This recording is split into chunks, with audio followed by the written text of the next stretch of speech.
Hello, আসসালামু আলাইকুম।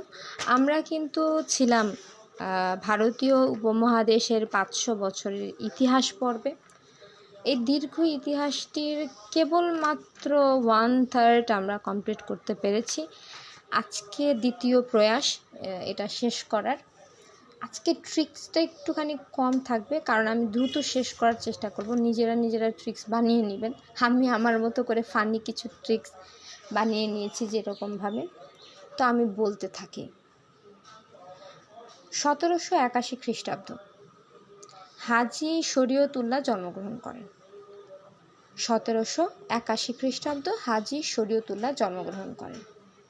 1793 খ্রিস্টাব্দ লর্ড কর্নওয়ালিস চিরস্থায়ী ভূমি বন্দোবস্ত চালু করেন। 1793 লর্ড কর্নওয়ালিস চিরস্থায়ী ভূমি বন্দোবস্ত চালু করেন। 1812 হাজী মোহাম্মদ মহসিন ইন্তেকাল করেন। 1812 হাজী মোহাম্মদ মহসিন ইন্তেকাল করেন। 1819 সতীদাহ প্রথা রহিতকরণ আইন পাশ করা হয়। 1819 সতীদাহ প্রথা রহিতকরণ আইন পাশ করা হয়। 1828 ফরিদপুরে নওয়াব আব্দুল লতিফ জন্মগ্রহণ করেন। 1828 ফরিদপুরে নওয়াব আব্দুল লতিফ জন্মগ্রহণ করেন। 1829 রাজা রামমোহন রায় ব্রাহ্ম ধর্ম ও ব্রাহ্ম সমাজের প্রবর্তন করেন। 1829 রাজা রামমোহন রায় ব্রাহ্ম ধর্ম ও ব্রাহ্ম সমাজের প্রবর্তন করেন। 1831 নারিকেল বাড়িয়ায় বাঁশের কেল্লা ধ্বংস হয়। 1831 নারিকেল বাড়িয়ায় বাঁশের কেল্লা ধ্বংস হয়। 1853 লর্ড ডালহৌসি উপমহাদেশে সর্বপ্রথম রেল যোগাযোগ চালু করেন। 1853 লর্ড ডালহৌসি উপমহাদেশে সর্বপ্রথম রেল যোগাযোগ চালু করেন। 1856 লর্ড ক্যানিং বিধবা বিবাহ আইন পাশ ও প্রচলন করেন। 1856 লর্ড ক্যানিং বিধবা বিবাহ আইন পাশ ও প্রচলন করেন। এখানে একটা কথা বলে রাখি, ঈশ্বরচন্দ্র বিদ্যাসাগর কিন্তু বিদ্যাসাগর কিন্তু এই বিধবা বিবাহ আইনের ক্ষেত্রে প্রণয়নের ক্ষেত্রে যথেষ্ট অগ্রণী ভূমিকা পালন করেছিলেন, এবং তিনি এতটাই মহৎ ছিলেন যে তিনি তার ছেলের কে বিয়ে দিয়েছিলেন একজন বিধবার সাথে। অত্যন্ত মহৎ হৃদয়ের পরিচয় দিয়েছিলেন তিনি। আমার কাছে তো আমি যখন জানতে পেরেছি এই ব্যাপারটা পড়াশোনার মাধ্যমে, সেই ছোটোবেলা থেকেই উনি আমার আইকন হয়ে গিয়েছেন। যাই হোক, তাই বললাম। 1857 9 মার্চ বঙ্গদেশের ব্যারাকপুরে উপমহাদেশের ব্রিটিশ বিরোধী ও সিপাহী বিদ্রোহ সংগঠিত হয়। 1857 9 মার্চ বঙ্গদেশের ব্যারাকপুরে উপমহাদেশের ব্রিটিশ বিরোধী সিপাহী বিদ্রোহ সংগঠিত হয়। আচ্ছা, বঙ্গদেশের ব্যারাকপুর মানে বঙ্গপ্রদেশের ব্যারাকপুর নামক অঞ্চলে এই যে ব্রিটিশ বিরোধী যে আন্দোলন, যেটার নাম এখানে বলা হচ্ছে সিপাহী বিদ্রোহ, সেটা সংগঠিত হয় 1857 খ্রিস্টাব্দের 9 মার্চ।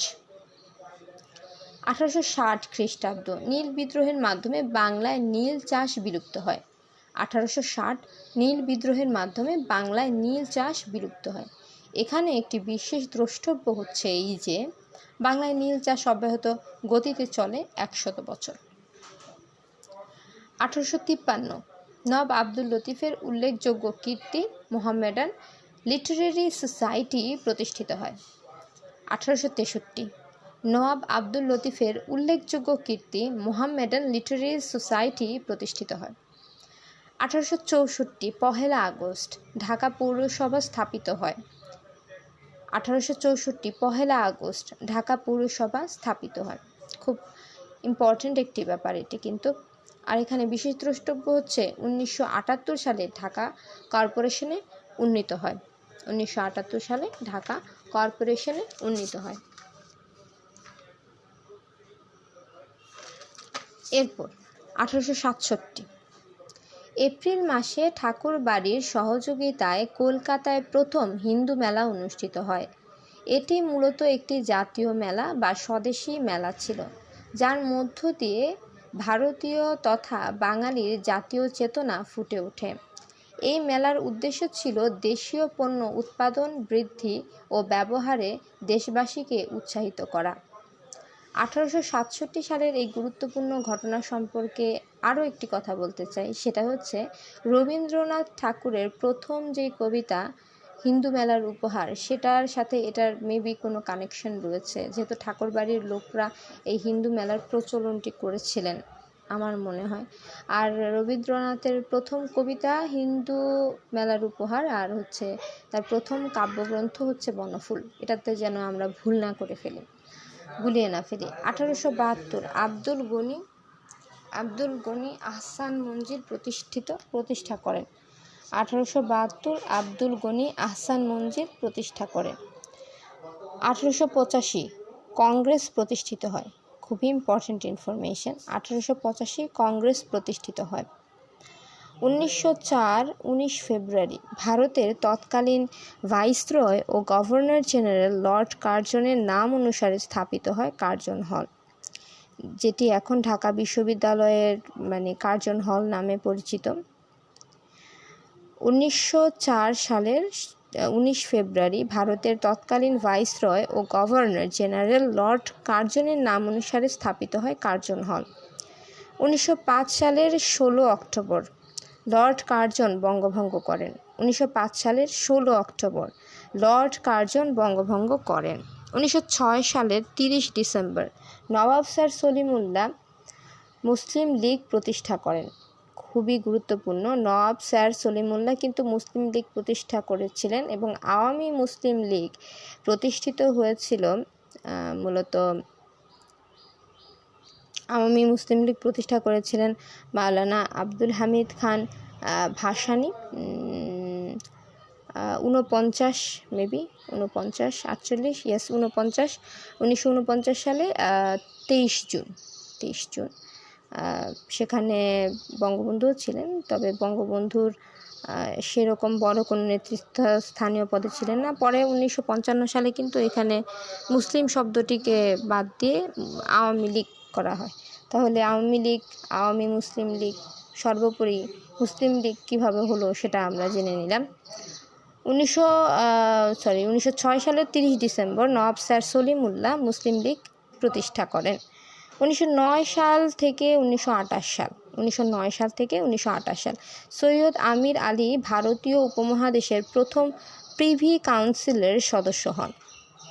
1909 সাল থেকে 1928 সাল সৈয়দ আমির আলী ভারতীয় উপমহাদেশের প্রথম প্রিভি কাউন্সিলের সদস্য হন।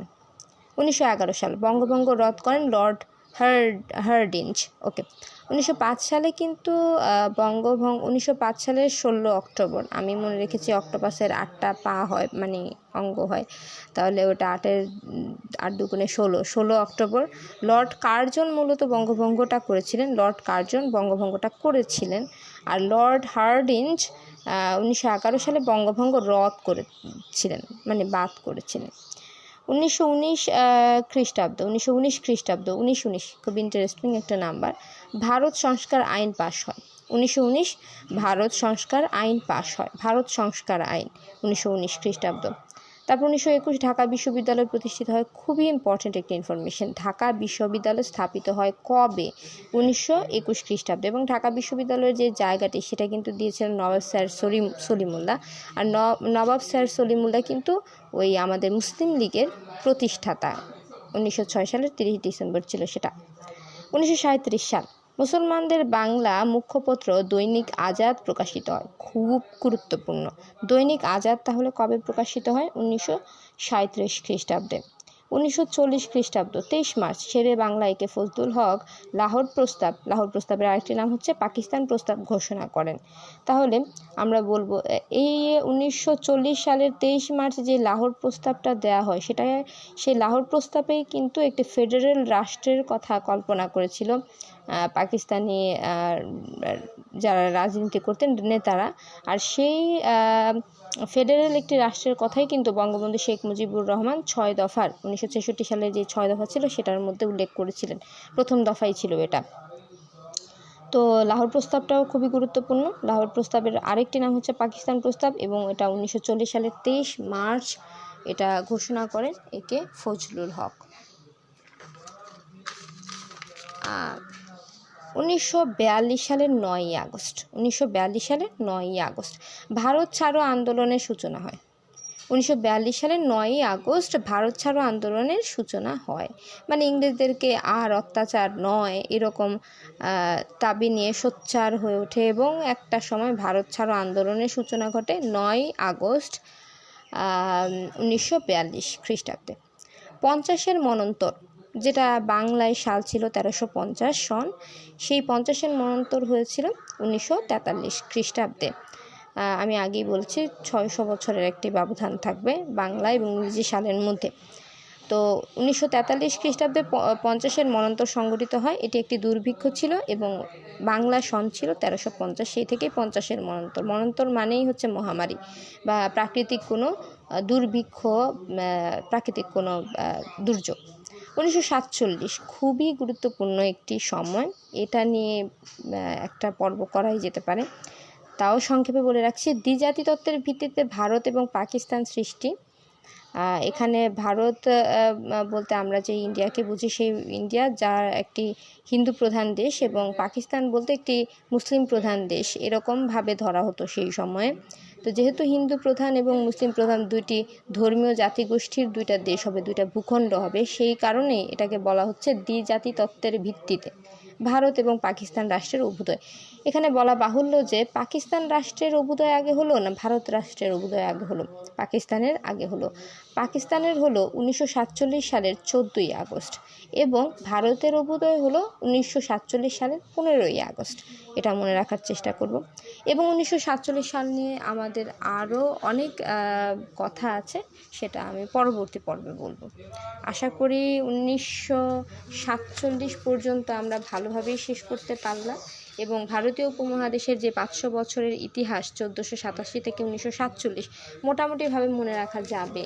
আমি বিভিন্ন ট্রিক ফলো করেছি, যেমন এখানে যে অনেক কিছু ছিল, যেমন ছিল লর্ড ডালহৌসির উপমহাদেশের রেল যোগাযোগ চালু করা। আমি মনে রেখেছি রেল লাইনের মধ্যে তো যে নুড়ি পাথরগুলো থাকে ওটা তো ডালের মতোই থাকে, তো এখান থেকে ডালহৌসি। বাঁশের কেল্লা ধ্বংস, এটা মনে রেখেছি যে 1800 মানে নারিকেল গাছের একটা বাগানে একটা বাঁশের কেল্লা ছিল, 1831টা বাঁশ দিয়ে সেটা বানিয়েছে এবং সেটা ধ্বংস হয়ে গিয়েছিল। এরকম অদ্ভুত অদ্ভুত যুক্তি দিয়ে মনে রেখেছি। আচ্ছা, যেভাবেই আমরা মনে রাখি না কেন, মূলত ব্যাপার হচ্ছে এই সালগুলোকে মনে রাখা, যা কিনা খুবই গুরুত্বপূর্ণ। আমরা এগুলো মনে রাখার চেষ্টা করব এবং এগুলো কিন্তু অবশ্যই খুবই গুরুত্বপূর্ণ। বিভিন্ন প্রতিযোগিতামূলক পরীক্ষার জন্য এগুলো খুবই গুরুত্বপূর্ণ। আমি যেহেতু আর্টসের স্টুডেন্ট না, আমি এগুলো পড়তে আমার কষ্ট হয়েছে এবং আমি কোনো ট্রিক ছাড়া এগুলো মনে রাখতেই পারবো না এরকম মনে হয়েছে আমার। যদিও আমরা জানি যে মানুষের কিন্তু 5.2 বিলিয়ন সে নিউরন রয়েছে, যেগুলো মানে এক কথা মানুষ নাকি মানে কয়েক হাজার কোটি বই তার মাথায় ধারণ করতে পারবে, ডাটা ধারণ করতে পারবে। তারপরও যে কেন আমরা পারি না মানে মনে রাখতে, এটা আচ্ছা, এই ইনফরমেশনটা বলে এসেছে, সেটা হচ্ছে মানুষের ব্রেনের তথ্য ধারণ ক্ষমতা, সেটা হচ্ছে 5.2 নিউরন, আর প্রতি নিউরন হচ্ছে 2 পিটি এবং 2 পিটি নিউরন। মূলত এক কথায় হচ্ছে 500 পেজের বই যদি হিসাব করি তাহলে মানুষের ব্রেন 504 কোটি বই তার মাথায় রাখতে পারবে এবং সেই লেখাগুলো, সেই পড়াগুলো রাখতে পারবে। তাহলে এত ক্ষমতা যদি আমার থেকেই থাকে তাহলে চেষ্টা করা যাক। আমি সেই উদ্দেশ্যে সেটাকে উপযোগ্য করেই চেষ্টা করছি, আপনারাও চেষ্টা করুন। ধন্যবাদ।